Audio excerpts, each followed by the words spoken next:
Usually when we talk about a medical diagnosis, there's this expectation of absolute precision. Right. Yeah. It's like engineering, You break your arm, you go into the clinic, the x-ray shows that jagged white line right across the bone, and the doctor just points at the screen and says, there it is, that's the problem. It's wonderfully binary. I mean, broken or not broken, Exactly. you put a cast on it and you know exactly what the healing process looks like Right, then. and it's comforting. We desperately like things to be visible. We want to be able to categorize the damage. But then you step out of the physical realm and into the world of human psychology. Oh, yeah. That's a whole different ball It game. really is. You get into deep-seated belief systems and ideological blindness, and suddenly that X-ray machine is completely useless. Yeah. We're looking at a diagnostic landscape that is, honestly, it's completely murky. It is the absolute definition of diagnostic muddy waters. Ah. Because you can't just, you can't put someone's worldview on a light table and just point to the psychological fracture. Right. You can't just say, oh, look, here's your cognitive dissonance. Exactly. You only see the symptoms. Yeah. And often, those symptoms look a lot like pure, unadulterated rage. Which is exactly the territory we are mapping out today. So welcome, everyone, to the deep dive. So glad you're here with us. We are thrilled to have you with us sitting right here at the table because today we are venturing into some incredibly deep, I think deeply personal waters. Okay, let's unpack this. The source material you brought us today is entirely unique. It really is. We're looking at a collection of raw documents, spiritual warnings, and really sharp, almost surgical psychological analyses from an entity or like a perspective known as the Watcher of the Signs. Yeah, it's a fascinating collection of texts. And before we get into the mechanics of what this text is actually arguing, I mean, I need to establish a few ground rules for how we are handling this specific material today. Right, the protocols. Yes, the author of this text has established what they call isolation protocols. Which basically means we are stripping away our usual toolkit today, right? Exactly. Normally, we'd bring in historical context or cross-reference with sociological studies, maybe pull up previous works by the author. But for this deep dive, we are strictly adhering to those protocols. No outside research. Right. We are isolating and utilizing only the immediately provided source material. No background data, no Googling on the side to contextualize previous project branding. Got it. The text explicitly mandates that we ignore any past blueprints or any reference to what it calls the 2029-2036 timelines. Wow. Okay, so it's essentially a locked room analysis. Just us and the raw text provided today. Which is refreshing, honestly, just stripping away the external noise to look at the pure data. But speaking of the data, we do need to address the elephant in the room right off the bat. Right, the variables in the text equation. Yes. So to you, the listener, the sources we are analyzing today contain some highly charged political content. Very highly charged. Yeah. The author uses very specific real-world debates to illustrate their psychological points. They specifically reference, Donald Trump, Jeffrey Epstein, and the ongoing war between left-wing and right-wing media narratives. Right. Now, I want to be crystal clear up front. Neither of us at this table is taking a political side today. No, not at all. We aren't endorsing these viewpoints, nor are we, attempting to validate or debunk the specific political claims made by the Watcher of the Signs. Exactly. Our goal is 100% impartial. We are here to look at the reactions described in the text. Yes, the reactions are the key. We want to understand what happens in the human brain and the human spirit when a tightly held worldview is threatened by conflicting information. We're just conveying the ideas and the mechanisms exactly as they are laid out in the original source material. Because, honestly, the political figures mentioned are ultimately just placeholders. I mean, you could swap them out for any deeply polarizing topic in history. Right, it could be anything. The underlying equation, how the human mind violently defends its own delusions, is what we are actually solving for. And that brings us to the core question of today's deep dive. The narrative hook that pulled me right into this material. It's a great question. Why do fully grown, highly educated adults, when presented with hard, verifiable facts, suddenly revert to the behavior of a stubborn toddler? It's such a jarring transformation to witness in real time, isn't it? I mean, you think you're having a rational dialogue with a peer, and suddenly, boom, you're dealing with a preschooler throwing a tantrum. It's wild. Our source material provides a very specific and heavily spiritual framework for understanding why this happens. But to get there, we really need to define some of the terminology the author uses. Let's do it. For someone completely new to this, Who or what exactly is the Watcher of the Signs? Well, based purely on the text, the Watcher of the Signs is positioned as a voice almost like an alarm bell, trying to wake people up. The primary mission is to cut through the massive amounts of noise generated by man-made traditions, both in the church and in secular society. It's about bringing people back to what the text calls the unchanging word and the Father's authority. So it's a perspective demanding a return to absolute foundational truth, totally bypassing whatever the current cultural or, religious narrative happens to be. Yes. And in calling for that return, the Watcher identifies a pervasive condition that completely blocks people from even hearing the alarm bell. And there's an acronym for this. Right? There is. The text uses the acronym UTIOS. It stands for Under the Influence of Satan. I mean, that is a very heavy label. It's not pulling any punches. No, it is highly confrontational terminology.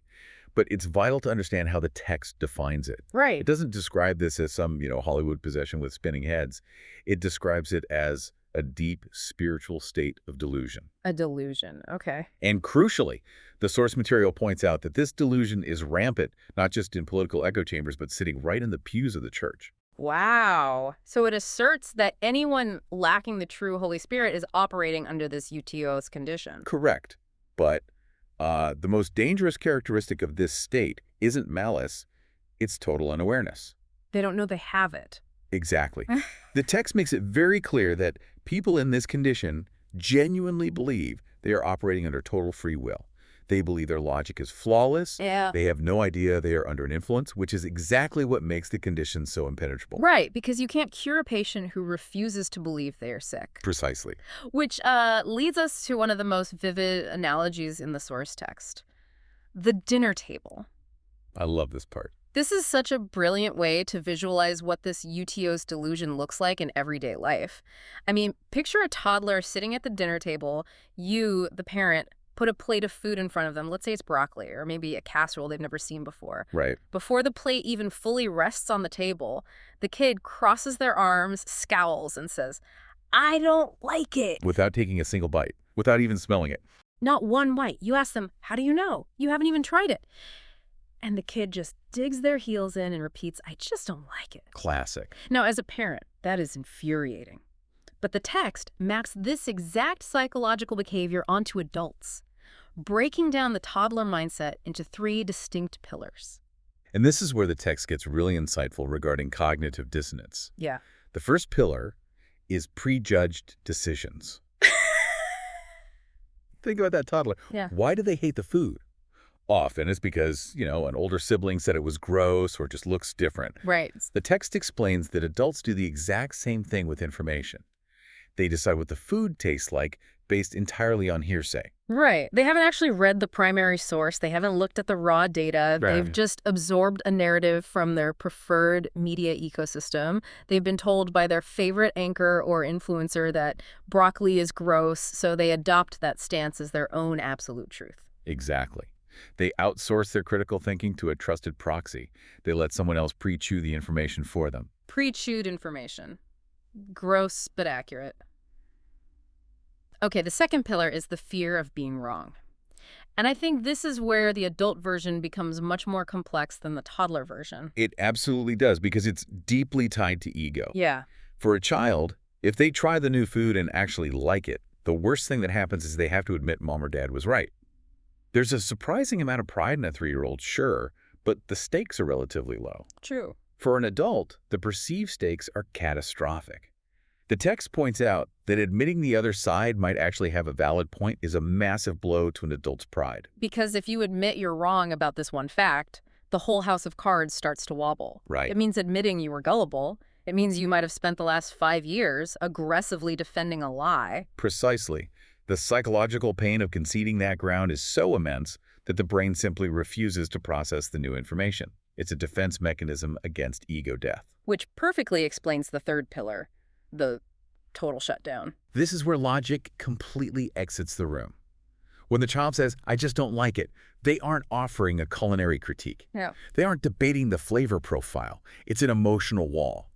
The text applies this directly to how adults argue when their worldview is cornered. You bring out a spreadsheet or raw video or a historical document, and they just say, that's fake news, or that's just propaganda. Right. You can't debate "I just don't like it" because it's not a counterargument.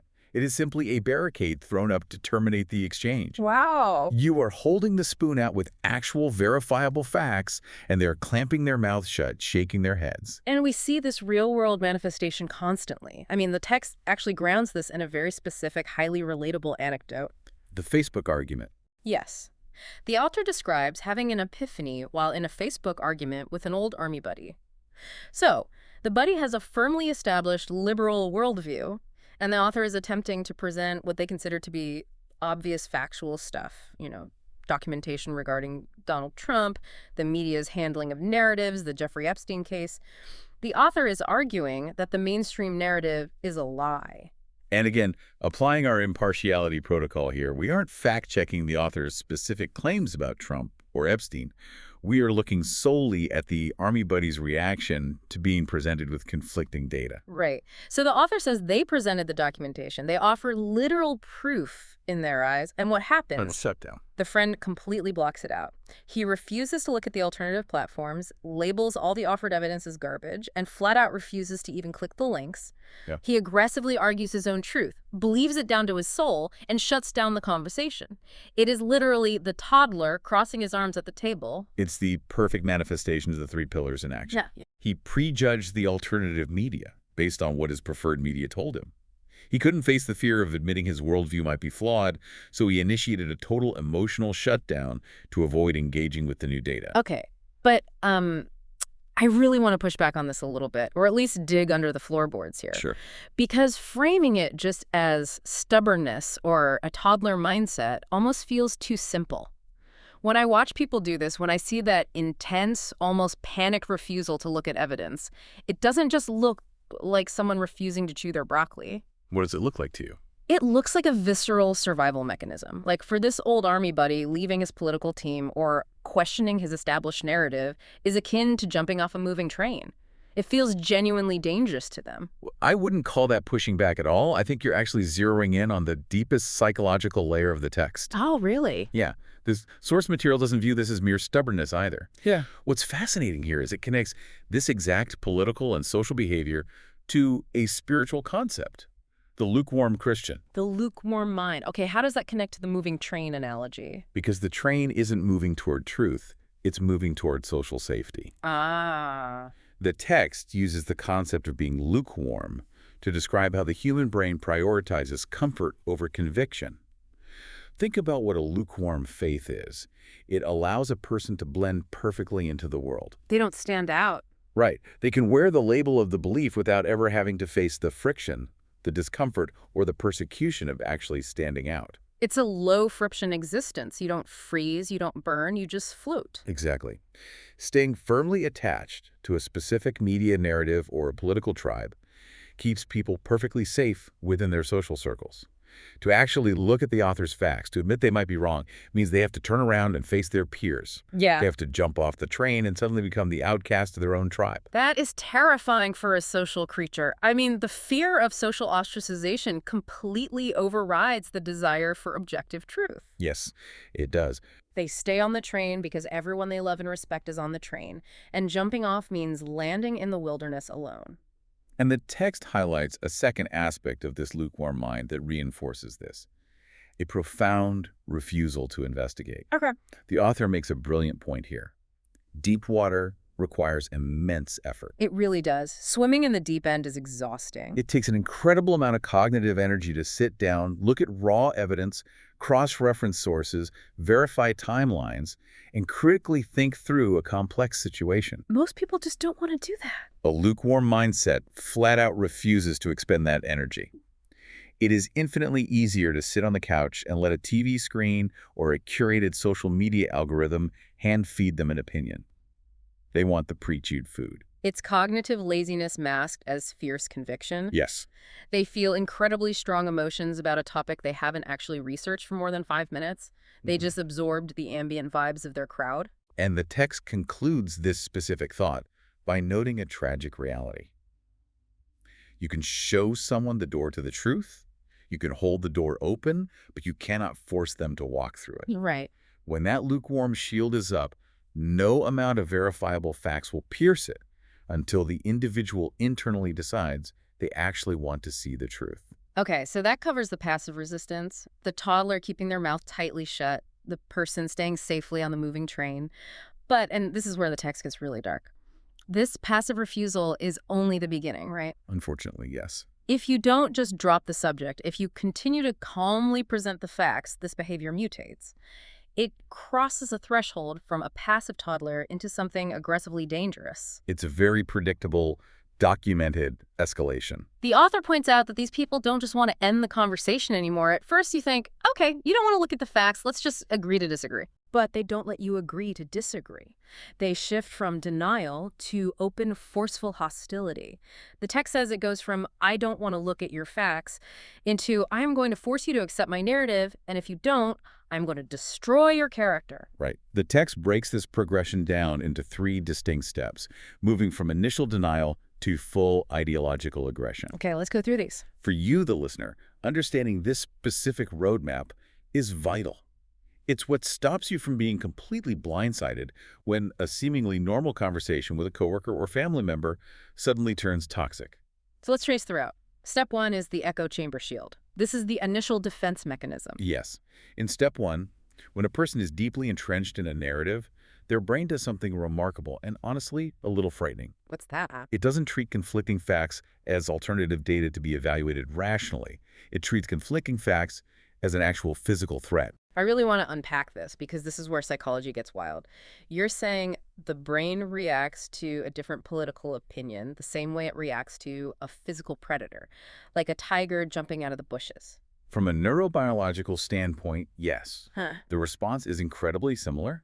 The amygdala, the fear center of the brain, fires up. Wow. The fight-or-flight response is triggered not by a physical danger, but by a piece of information that threatens their social standing or their worldview. So, to protect their internal equilibrium, they automatically label the outside source as garbage, propaganda, or conspiracy. The shield goes up instantly. It's an automated defense system to keep the threat, the new information out of their psychological fortress. So they aren't even hearing the substance of your argument. They're literally just dodging bullets. They are in survival mode. Exactly. That naturally leads us to step 2, identity threat and ego protection. This is where the counterattack begins. Because the shield isn't always enough, especially if you calmly persist with the facts. The text explains that presenting different data threatens the entire foundation of how they view the world. As we mentioned earlier, if you are right, they are wrong. But it goes deeper than just losing a trivia contest. Much deeper. If you are right, they have been fooled.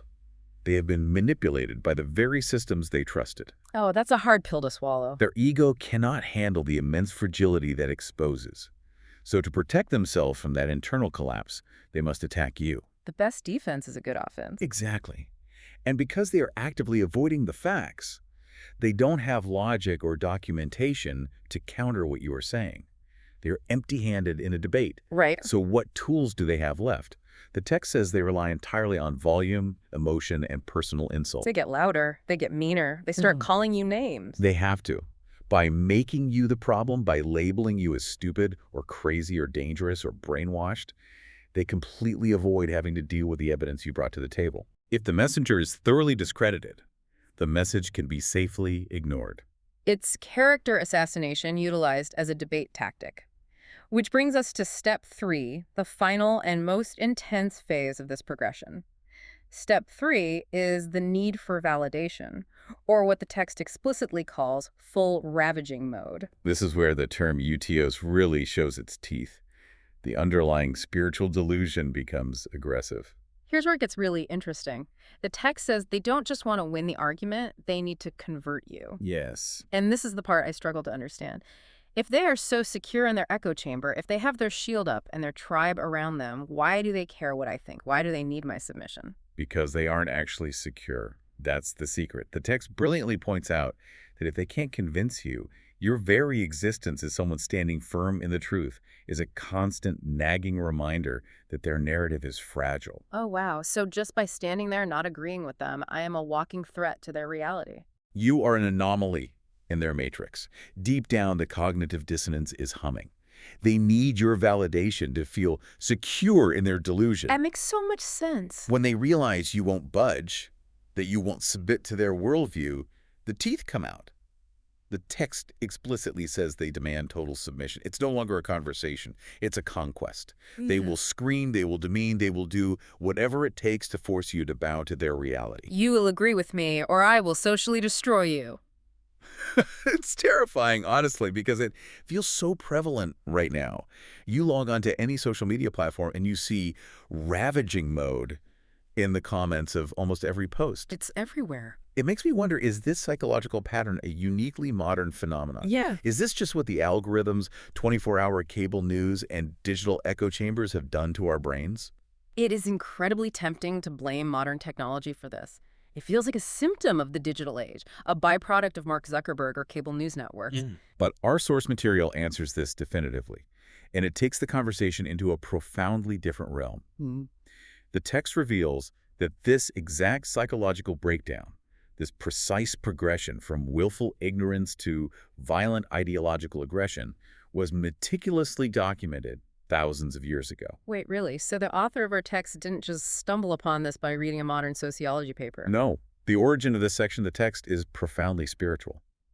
The Watcher of the Signs states that this entire understanding was given by the Holy Spirit in a dream.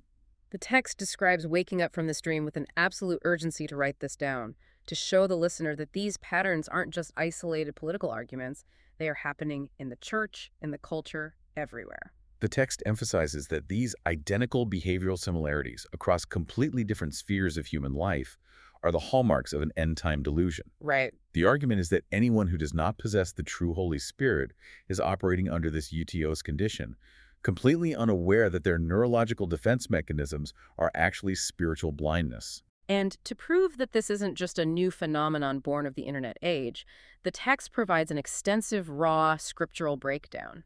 It's fascinating how perfectly these ancient verses map onto the three-step psychological progression we just outlined. The Bible provides clear, highly specific markers for this exact human behavior. Let's start with step 1, the echo chamber shield. The text points directly to 2 Timothy 4.3-4. Let me read that. For the time will come when they will not endure sound doctrine, but according to their own desires, because they have itching ears, they will heap up for themselves teachers, and they will turn their ears away from the truth and be turned aside to fables. I want you to really think about the phrase itching ears. It is the ancient definition of an algorithm. Oh, wow. Yeah. What is an itch? It's a low-level irritation that demands to be scratched. It demands validation and relief. The text connects this directly to the echo chamber. People don't seek out objective truth. They seek out teachers or media platforms or political influencers who will scratch the itch of their pre-existing desires. They heap up these voices to drown out anything that challenges them. They curate their own reality, preferring comfortable fables over a challenging, complex reality. Exactly. They build their own custom-made matrix. Now, what about the toddler mindset? The act of talking without listening. The refusal to engage with the actual data. For that, the text goes to Proverbs. Proverbs 9.7-8 warns about correcting a scoffer, saying you'll just get shame for yourself and the scoffer will end up hating you. And then Proverbs 18.2 says, a fool has no delight in understanding, but in expressing his own heart. No delight in understanding, but in expressing his own heart. That is the Facebook argument with the army buddy perfectly distilled. They have zero desire to understand the documents you sent. They just want to express their own heart, usually in all caps. There is zero curiosity. It is the toddler refusing to open their mouth for the food, but screaming loudly about how much they hate it. They only want to project. They refuse to receive. It's perfectly parallel. Now, what about the danger phase, the ravaging mode where they go on the offensive and demand submission? This is where we look at one of the most famous and perhaps most misunderstood teachings of Christ. Matthew 7.6. Okay. Do not give what is holy to the dogs, nor cast your pearls before swine, lest they trample them under their feet and turn and tear you in pieces. You know, we almost always hear the pearls before swine part as a gentle warning not to waste good advice on someone who won't appreciate it. But the ending of that verse is where the real violence is. Exactly. The text emphasizes the psychological and physical warning at the end of that verse. If you give holy truth or irrefutable facts to those who are completely closed off, those locked in the UTIOS state, They will not simply reject the pearls. Right. They won't politely say, no, thank you, I disagree. They will trample the truth into the mud, and then they will turn and tear you in pieces. That is the teeth coming out. That is the shift from defense to offense.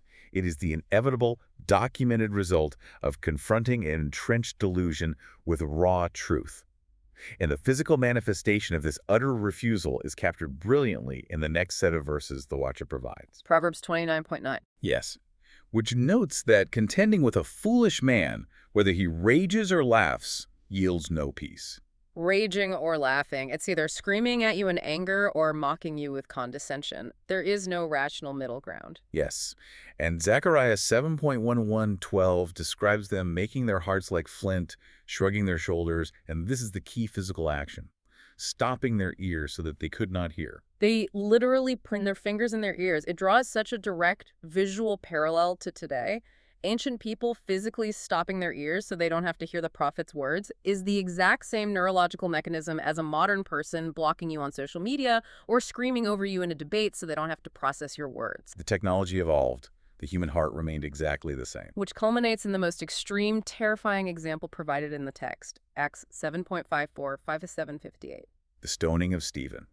This is the ultimate consequence of ideological aggression unchecked. The text says, when they heard Stephen's truth, they were cut to the heart.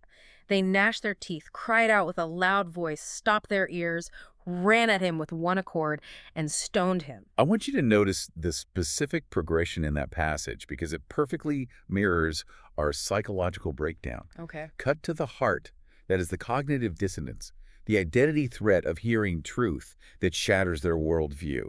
Gnash their teeth, the emotional rage bubbling over. Stop their ears, the absolute refusal to hear one more fact, the total shutdown. Right. And finally, ran at him and stoned him. The final violent attempt to silence the truth teller because they couldn't defeat the truth itself. Okay, I need to pause here. I am feeling genuinely overwhelmed by the bleakness of this. It is heavy. Because if presenting facts to a closed mind only results in us getting torn to pieces by swine, or facing a wall of rage, or getting socially or literally stoned, how in the world are we supposed to interact with society? Right. My natural instinct when someone screams at me or attacks my character is to fight back. I want to defend myself. I want to pull out more documents and prove I'm right. How do we hold on to the truth without getting pulled into the mud and destroyed by this ravaging mode? That is the most critical question we can ask. Because you're right, the natural human response to aggression is mirroring. Exactly. If they scream, you scream louder to establish dominance. If they insult you, you defend your honor. But the text provides a completely different, counterintuitive blueprint. Which brings us to the application phase of this deep dive, the pattern of Christ and the daily routine for peace. The source text asks a very simple, clarifying question. What would Jesus do? And it answers it by looking directly at the historical record of the Gospels. If we connect this to the bigger picture, it completely contrasts the volume, the emotion, and the frantic insults of the UTIOS mindset with the perfect pattern of Christ amidst extreme hostility. It's a study in perfect emotional regulation. The text outlines 3 specific tactics Jesus used when dealing with aggressive, closed-minded opposition. And what fascinated me is that his tactic depended entirely on the state of the heart he was dealing with. Yes. Let's break down tactic 1, walking away or letting them go. The text references Matthew 15.14. The Pharisees, the religious elites who had all the power and all the established narratives, became deeply offended and aggressive over the truth Jesus was teaching. And Jesus didn't form a debate team. He didn't pull out the Torah scrolls, sit them down, and demand they look at the theological data until they agreed with him. No. He turned to his disciples and simply said, let them alone. They are blind leaders of the blind. Wow. He didn't state a forced understanding. The text emphasizes that Jesus perfectly recognized when a heart was entirely hardened when it had turned to flint. He didn't waste divine energy trying to penetrate a flint heart. He simply moved on to those who were actually hungry, those willing to listen. Let them alone. I have to admit, there is so much unexpected permission in that phrase. I think a lot of us feel this intense, almost crushing burden to win every argument, to save everyone from their bad opinions, especially our family or friends. Oh, absolutely. And Jesus is essentially saying, sometimes the most spiritual, healthy thing you can do is just walk away from a hardened heart. It is an act of extreme discipline to not engage when your ego wants to win. Which leads perfectly to tactic 2, remaining silent in the face of falsehood. Now, expert, I have to be honest, I struggle deeply with this one. My instinct is always to clear my name. It's the hardest tactic to master. The text details Christ standing before the high priest Caiaphas and later before Pontius Pilate. This is the ultimate hostile environment. His life is literally on the line. The accusers are screaming absolute lies. They're bringing in false witnesses. They're looking for a fight, demanding that he defend himself against these outrageous claims. And Matthew 26 and 27 state clearly that he held his peace and answered nothing at all. Pilate marveled at it. But why? Why not defend himself when he had the ultimate truth on his side? He could have verbally dismantled their arguments in seconds. How do you actually practice silence when someone is lying about you to your face? You do it by recognizing the power dynamics of the trap, which is what the text explains Jesus did. He knew their motives perfectly. He knew they didn't want the truth. They wanted a target. They wanted him to engage, to get emotional so they could twist his words, justify their own rage, and maintain control of the narrative. By remaining completely silent, he refused to feed their trap. To silence, stir their rage. Exactly. But when you engage with a screaming, unreasonable person, you validate their hysteria. You step into their chaotic arena. When you remain silent, their rage echoes back on them. It leaves them completely empty-handed. Wow. They couldn't fight his silence. It was a massive display of spiritual authority. That is profound. Not defending yourself when falsely accused goes against every biological survival instinct we have. But it's the exact protocol for dealing with someone locked in UTIOS ravaging mode. You can't debate a tornado, you just have to take shelter. However, there were times when he did speak. And that brings us to tactic 3, speaking plain truth and leaving the burden. Right. He wasn't entirely silent during his ministry. When he did speak to those who opposed him, the text notes that he didn't debate, and he certainly didn't soft-pedal the facts to make them more palatable. Not at all. He stated the truth clearly, he exposed their real motivations, and he let the raw facts stand on their own weight. Crucially, he never begged anyone to believe him. That's the linchpin right there. He didn't waste breath trying to convince a mind that had already chosen a lie. He delivered the mail, and whether they opened it to read it or burned it in the fireplace was entirely their problem. He left the burden of acceptance entirely on the listener. Okay, this is incredibly practical. We can take these ancient scriptural patterns and organize them into a daily conversational routine. For you, the listener, you can literally use this as a mental checklist to identify these signs and maintain your peace when you interact with family, friends, or coworkers who might be locked in these echo chambers. Let's lay out that routine step by step based on the text. Step 1, assess the plate. When you bring up a topic, carefully watch their immediate reaction. Are they acting like the toddler? Are they refusing to even look at the evidence you brought? If they immediately say, I just don't like it, that's fake, or I don't want to hear it, recognize instantly that the lukewarm shield is up. Right. The protocol here is simple. Do not force the truth. You cannot make them chew the broccoli. Let them alone. Excellent. Step 2, check the volume. If you did present a fact, how do they respond? Do they move into ravaging mode? Are they raising their voice, using personal insults, mocking you, operating purely on emotion rather than logic? Yeah. If the teeth come out, apply the Pilate protocol. Use absolute silence to disarm the trap. Do not scream back. Do not defend your character against their insults. Let their rage echo in the empty room. Your silence is your shield. And finally, step 3, deliver and depart. If the situation absolutely requires you to speak, speak the truth plainly. Do not dilute the facts to spare their fragile feelings or cater to their itching ears. Yes. But once the truth is spoken, leave the burden of acceptance entirely on them. Be fully willing to walk away from the blind leading the blind. Assess the plate, check the volume, deliver and depart. It's an absolute masterclass in boundary setting, pulled directly from the scriptural text. It preserves your internal peace and prevents you from casting your pearls before swine who will only turn and tear you to pieces. We have covered so much ground today. We've looked at the toddler mindset, the comfort of the lukewarm moving train, the terrifying biological reality of the echo chamber, and the aggressive ravaging mode. So much to process. We've seen how ancient scriptural warnings map perfectly onto modern psychological behavior, and we've analyzed the perfect pattern of Christ in dealing with it. But as we wrap up this deep dive, I want to pose a final challenging thought for you, the listener, to mull over, something that builds on everything we've discussed today. A vital point of internal reflection. So what does this all mean? We spend so much of our time frustrated by the old Arnie buddy on Facebook.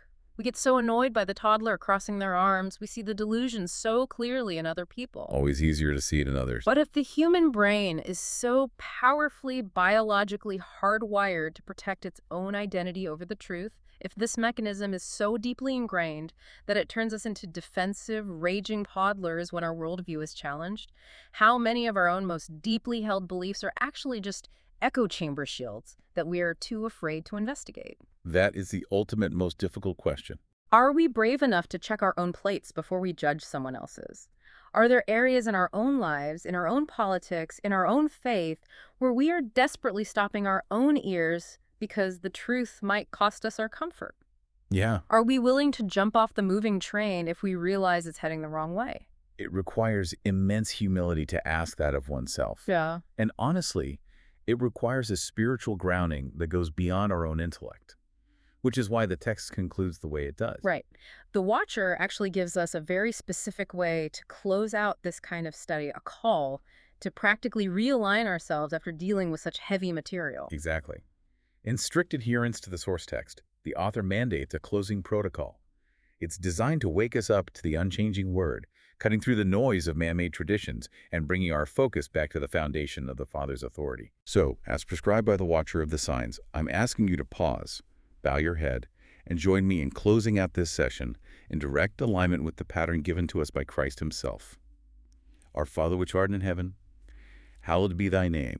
Thy kingdom come, thy will be done in earth as it is in heaven. Give us this day our daily bread, and forgive us our debts as we forgive our debtors. And lead us not to temptation, but deliver us from evil. For thine is the kingdom and the power and the glory forever. Amen. Thank you for joining us on this incredibly profound deep dive into the raw data of the scripture and the human mind. It has been an absolute privilege walking through these hard truths with you today. Stand firm on the written word, verify the timeline, and join us right back here next time as we continue to pull the true context to the center. Have a blessed and powerful day.